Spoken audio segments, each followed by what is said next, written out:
Hello, welcome back to Otter Pop Culture. Today we're going over the Toronto-based duo called Majid Jordan and their third album called Wildest Dreams. So, Majid Jordan is a group that I came across back in 2016 with their self-titled album, and I really, really liked their album, and I was like a lot. Like, I love Pacifico, I love Make It Work, I love Day and Night, like those kind of songs I was really into because it had that weird kind of like smooth synth mixed with kind of with an R&B, like heavy R&B forward with a smooth synthy sound in the background with it, like electric R&B in a weird way, if that makes any sense. So I did listen to their second album, which was A Space Between. It came out in 2017, and I thought it was okay. Like, I definitely picked some songs from it with me that I did like. But it wasn't really full. It wasn't as great as the first one, so that was like, okay, cool. I'll just like keep going with them and knowing that they're still gonna make another album and whatever. So, but then there was nothing for a while, nothing, and then they finally came back, and now they're doing this album, and I'm actually really excited for this one. And well, I was really excited for this one, and I do have some songs I pulled out from it, but I feel like it's a little bit like how to explain it. I definitely feel like The Space Between is really good. It's a good album, but I feel like it would go, honestly, the order that it is in right now, from Majid down to this one, I feel like the order of the album is pretty much how my favorite is goes in order. If you do not know who these people are, they're a duo. With the same name, there's title names. It's pretty much they're both first names. So you have Majid Al Mascati and Jordan Ullman, and they are just Jordan's more of the producer, and Majid is the singer, and he has a beautiful, beautiful voice. So anyway, let me go into this album and talk about the songs I like. Apparently, this album was made to kind of feel at like kind of break the negative and sad and stress kind of feelings from the pandemic. So this was supposed to kind of break it down a bit and be more like fun and have a good time kind of thing.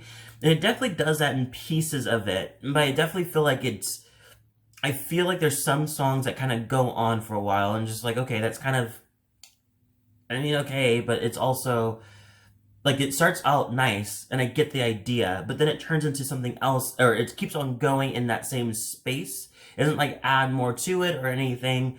And I feel like the song's like kicking the song off, or the album off with Dancing on a Dream featuring Swaley.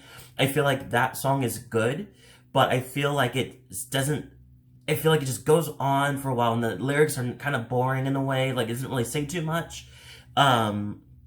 But then you go into Summer Rain, which has way more lyrics and it had more addition to its like production, and it feels like it's like new song or new sound ish, kind of familiar sound, new sound ish, familiar sound kind of thing, which is I do like because I like their original sound in it, but I also am more leaning to, I feel like some of the original sounds they lean into, like Dancing on a Dream, that has the signature sound they usually have, and Skyline featuring Drake.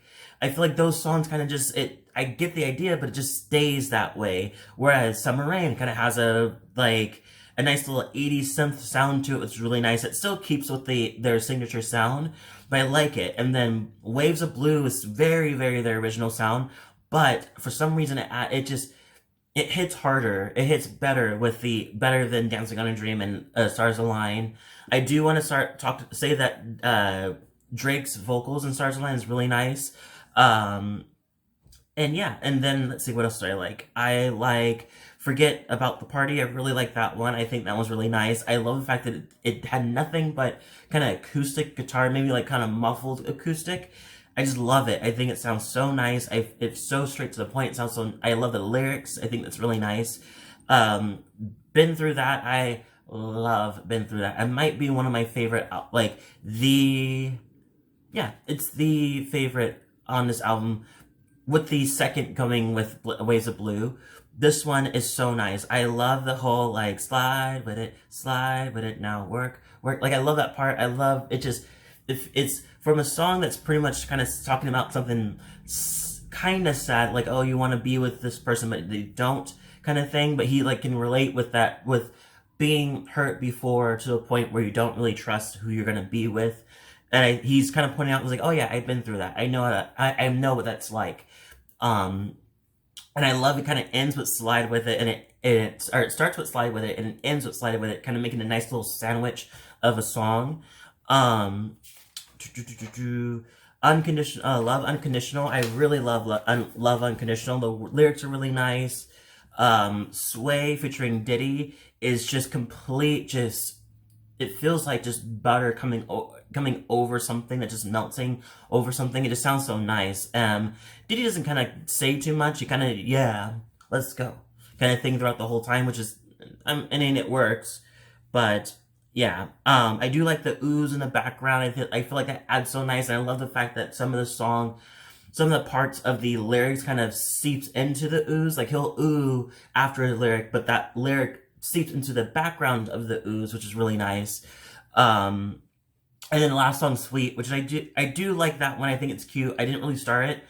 But yeah, I think it just didn't, like I said before, I don't think it's the best album, in my opinion. I definitely still think the first album is the best. And then it goes, Space Between, and then this one. But it's nice to see them back after a long time of being gone. So I'm really excited, and I'm really happy to see that that there are songs I can take from it. Because I would hate to have an album that just like, it's just, there's nothing at all that I can take from it. It's just a bad album completely. But usually when that happens, I don't even review them. So the fact that this one has some songs in it that I do like is the reason why I reviewed it. If you have some kind of thoughts about them, or this album, or the albums before, let me know in the comments and everything. If you like this album, let me know. If you don't, let me know. Sorry about the weird lighting. It's kind of weird. And also, rating for this, I'll give it a 7 out of 10. I'll give it a 7 out of 10. Leave a comment below some of your thoughts. If you like this video, hit the like button, subscribe button, notification bell too. And thank you so much for watching, and I'll see you all next video.